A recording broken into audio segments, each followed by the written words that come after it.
The movie begins in a forest where naughty youngsters document their journey to their destination. They're navigating a shadowy Texas road. Brian and Matt are siblings, and Matt's girlfriend, Dora, joins them. Their friends Todd and Elizabeth are also part of the group. Their ultimate objective is to reach a cabin owned by Brian and Matt's uncle, Bob. They make a stop at a fireworks stand to buy some items. The adventure continues as they walk into the woods, appreciating the natural beauty. Later that night, while they're driving through the woods and one of the boys is attempting to set his friend's beard on fire, they collide with an unknown creature. The boys exit the car to examine the damage, thinking they've hit a deer. They find blood on the front bumper and hear a creature screaming in the woods. Believing the creature they hit might still be alive, the boys follow the sound into the woods, where the cry of a distressed animal is heard. It's clear something is out there, but they can't see anything in the darkness. The boys go deeper into the forest with night vision goggles to investigate the source of the sound. Something moves through the bushes. However, before they can identify it, Elizabeth honks the car horn, signaling it's time to leave. As Matt continues driving, Brian reviews the footage they recorded before the accident. Initially, he was annoyed because his friends had set his beard on fire. While reviewing the footage, he catches the collision on their video camera and spots a large, dark, hairy figure walking in front of his car. He realizes it is walking upright. Shortly after, Matt informs his friends that they have arrived at Uncle Bob's cabin. However, as they drive up a dirt road, they encounter a fallen tree, preventing their car from proceeding. They decide to walk the rest of the way. They hear strange animal sounds coming from the woods during their walk. Eventually, they reach the cabin but find the door has been left open. Inside, it's clear that no one has lived there for a while, as leaves are scattered everywhere. As they explore the cabin, Brian jumps on one of the beds, causing dust to swirl around it. They hear a strange sound coming from the next room. Matt releases a wild pig into the cabin when he opens the door. The discovery of the pig is the final straw. They agree to leave the cabin and sleep in the car instead, piled on top of each other. Brian takes a video while his friends are asleep, but soon hears a low howling coming from the woods. A frightening creature is crying in the woods, almost like something is crying over losing a loved one. Matt is awakened, and both question what is making the noise. Matt turns on the headlights so that they can see, yet nothing is visible. Brian lowers his window and claims he can hear something crying, so Matt tells him to raise the window back up. Brian then asks Matt if the unusual sound might be what Uncle Bob saw. Matt is not sure, telling Brian not to talk about it. In the morning, they can see the car and evaluate the damage to the vehicle in the collision. They find blood on the lights and the bumper, with a tiny bit of hair stuck in the front bumper. A bit later, Brian prepares his camera for the bike to jump into the lake. They all have this quality photography equipment, so nothing more is said about the hair, and they set off with the goal of making some videos they hope will become hugely popular on YouTube. If you think they will make it on YouTube, then like and subscribe to the channel. They're laughing and flipping into the water, followed by some skinny dipping. Brian follows Elizabeth and Todd, who appear to be exploring and having a little hanky-panky in the woods. In the meantime, Brian is spying on them, but he accidentally sees something run across the ridge in the woods. He caught another glance at the weird creature, who appeared to be just as dirty as Brian was, spying on poor Todd and Elizabeth who were getting it on. They're upset that Brian was recording them and take the memory card from his camera, the memory card with their most recent footage of the creature. Good job, Brian. That's great thinking. Shortly after, Brian returns to where he initially recorded the creature. He speaks to the camera about his uncle's experience in these woods. Something there was so scary that it scared his uncle away from the place for good, something that Brian thinks could have potentially been Bigfoot. Moments before, he finds a massive footprint in the dirt, but it's never the believer you have to convince, and he will need some quality footage to make the others believe as well. So as night falls, he gets comfy in a hammock, ready to catch his furry friend on camera and to make himself an internet superstar. After falling asleep in the hammock, he wakes up and falls out of it and realizes some noises are coming from the woods again. Thinking he's heard Sasquatch, he slowly approaches a tree where he thinks it's hiding. To his surprise, it's just Todd and Matt armed with paintball guns, who proceed to unload on him. They start howling as they mock Brian for being scared of the Sasquatch. The three then run inside, close the doors, and turn off all the lights. In the darkness, the silhouette of a Sasquatch walks up to the door. Brian goes to the window and sees Bigfoot firsthand. It roars and runs away. Just a few moments later, everyone hears the sound of broken metal and glass. The group returns to the car early the following day, hoping to leave, only to find the vehicle destroyed. The car has been smashed and impaled by a branch and will no longer start. Something big destroyed it, something big enough to put an entire tree through the car. So putting two and two together, it looks like Bigfoot trashed it, which is enough to send them all running back to the cabin. Back at the cabin, the group debates their plans. Dora suggests waiting for Uncle Bob. Brian tells them they've stolen his key, and nobody knows they're out there.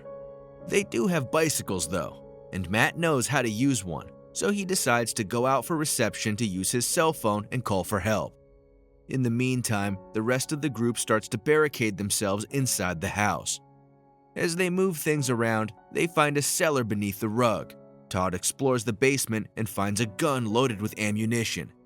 Matt also manages to find a spot with a brief reception, but the 911 operator can't hear him, so he calls his Uncle Bob and barely has enough time to tell him where he is before he looks up to find Bigfoot closing in on him from behind. Matt quickly takes off, alerting his uncle that he and his friends are at his cabin. He quickly jumps on his bike and pedals for his life, but Bigfoot is fast enough to keep up. The Sasquatch roars and gives chase, but it's daytime and they're supposed to be nocturnal, but he even has less of a chance when he wipes out and breaks his femur. He tumbles off his bike and notices that his right foot is broken and the bone can be seen. He tries to hobble away from the Sasquatch with all of his will, but it eventually grabs him and throws him. Back at the cabin, his friends begin to worry about him and step outside to search, but they hear the creature making noise again. Just as Todd tries to comfort them that Matt will be okay, the bike Matt had been using flies through the air and lands on the porch. The group realizes that the Sasquatch is nearby, and they further fortify themselves inside for protection. As night finally falls, Sasquatch returns, sneaks up, and destroys the generator because it has a great advantage for them in the darkness. It's been said that Bigfoot has superior night vision. If you think Bigfoot seems to be a smart guy, subscribe to the channel. Sasquatch then tries to enter through the door but can't. Instead, he comes through the window.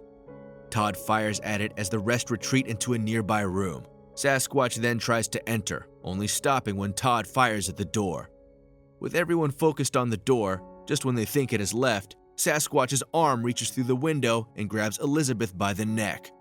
Reaching for her through the broken space, it grabs her by the hair and tosses her around, violently smashing her against the wall, lifting her and strangling her.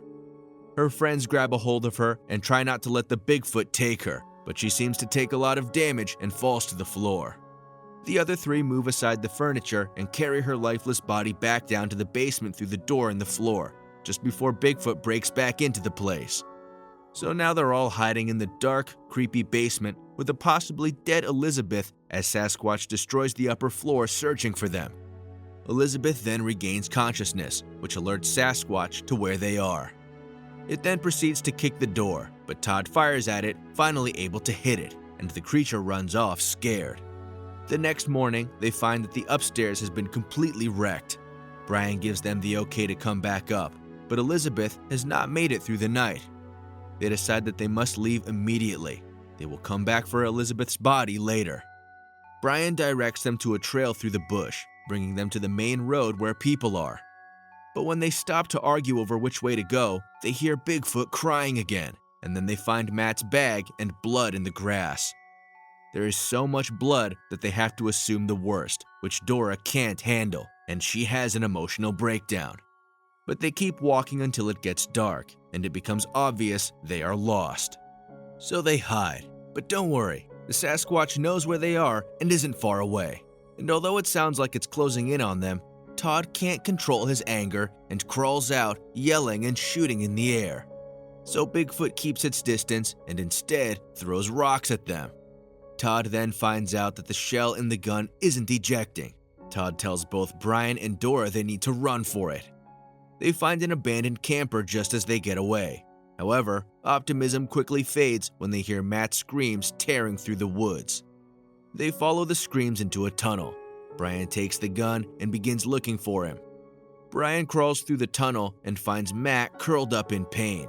Matt's legs have been smashed. The Sasquatch is still in the area. Brian can then take a shot at it, scaring it away temporarily and dragging his brother through the tunnel back towards the rest of the group. Once reunited, they head back to the camper for shelter. They get a bit of signal, and Uncle Bob confirms that he is at the cabin. Todd then comes up with the plan to use the fireworks to make noise so Uncle Bob can find their location. After Todd launches off the fireworks, Sasquatch appears through the smoke and begins chasing Todd to the camper. It eventually catches up with him, dragging him back into the woods and killing him. As the rest are in fear about what just happened, they are frightened as Todd's body is thrown into the camper. The Sasquatch then comes close, but does not enter. Instead, it pushes the camper off of a cliff. The three tumble a good distance as Brian finds that he is injured, Matt has died, and Dora is about to die. To make things worse, Sasquatch leaps off of the cliff and onto the camper. It now chases Brian and tears through the camper. Brian runs for his life, rolling down a hill. He is not dead, but decides to play dead as Sasquatch gets close. It roars in his face and shakes him, but Brian continues faking his death till finally it starts dragging him through the woods. Sasquatch drags Brian to an open area of the woods and leaves. Brian opens his eyes and sees that the Sasquatch has dragged him and all of his friends to the same area, lining their bodies up right next to one another. Panicking, he sees a smaller Sasquatch, particularly the body of a baby-sized Bigfoot, lying in a shallow grave nearby. It has been placed in a hole and decorated with branches sticking out of its body. The Sasquatch returns and shoves Brian towards the baby, forcing Brian to kneel before its grave. It continues pushing Brian towards it to show Brian what he and his friends have done. At this moment, the sound of a gun breaks the interaction and Sasquatch runs off. Thankfully, Uncle Bob arrived to save the day with his shotgun and truck. He has come to the rescue, leading him through some more woods, but Mama Bigfoot doesn't want to let him leave and knocks down his uncle before they can reach the vehicle. Brian grabs the gun and runs for it, but eventually stops and points it at Sasquatch. He says he is sorry and it was an accident that happened to his baby. Brian gets a good look at Sasquatch and can see he has been shot and is bleeding. After staring each other down, Brian is compassionate, shows the Sasquatch peace, and decides to stop the escalation by lowering his gun. Brian then sadly turns to the camera, saying this is his last video. He then turns his back on Sasquatch and prepares for death. However, Sasquatch walks the other way, leaving Brian as the sole survivor. And with that, the movie ends. If you've enjoyed the recap, subscribe to the channel to watch more reviews like this. Thank you for watching, and we'll see you in the next episode.